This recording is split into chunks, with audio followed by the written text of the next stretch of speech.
Most people wouldn't say that QTEs, or QuickTime events, button prompts during cutscenes, are particularly liked in video games. During a cutscene, it's nice to just set the controller down and take a little break to enjoy some story development. So why is it that Asura's Wrath gets a pass, when a whopping 50% of the game is taken up by QTE-filled cutscenes? Maybe that's your reason right there. It doubles down on the concept. Rather than having an overuse of simple 3D brawler action sections, it puts most of that aside. You don't really get bored taking out thousands of useless enemies because the game doesn't make you do it. Most of the game does have these sections, but they only take a couple of minutes to clear, allowing most of the game to focus on the bizarre story and spend more time on the one-on-one battles between Asura and the people he hates the most. It's a tale of family, loss, vengeance, and of course wrath. A lot of it. It's almost like an interactive anime with the game separated into different episodes, even dividing those up with theoretical advert breaks and "next time on Asura's Wrath" type endings. The game doesn't use a typical anime art style though. In fact, the game looks as if they'd first set out to make the characters look fairly realistic with 7th gen standards, but then reeled it back to an anime aesthetic with the harshly drawn lines making them almost look like paintings.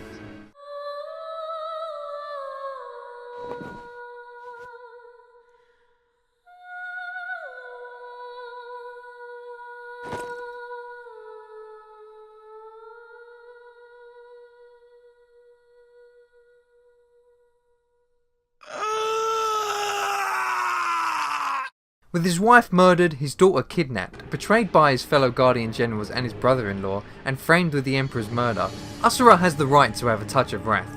The story spans over thousands of years, seeing Asura both succeed and fail, constantly falling and having to climb his way back out of the hole to exact his revenge. Asura experiences several moments of physical transformations, making him stronger and sometimes weaker at different points, which can change how he handles in the real-time sections. Switching from rail shooting to beat 'em up style gameplay, your goal isn't necessarily to reduce the enemy's health. Instead, you're charging up your burst gauge, which basically unlocks the next cinematic, which are the best parts of the game. Normally in action games, you're having the most fun when you're beating enemies to a pulp, and in the cutscenes you still technically are. While the QTEs stay mostly the same throughout the whole journey, it's somehow fun to put your might into bashing the buttons, as Asura puts his might into obliterating those who have wronged him. By all accounts, Asura's Wrath is a fairly mediocre game. If I were to review it, I'd probably give it a middle-of-the-road rating of goodness, a 3 out of 5 if you will.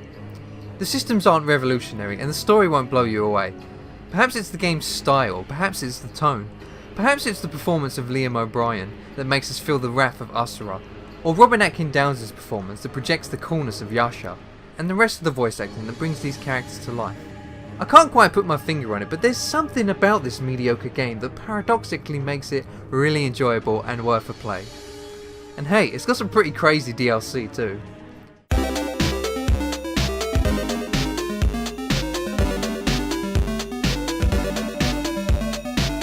For these reasons, I believe Asura's Wrath worthy to be placed into the Hall of Game.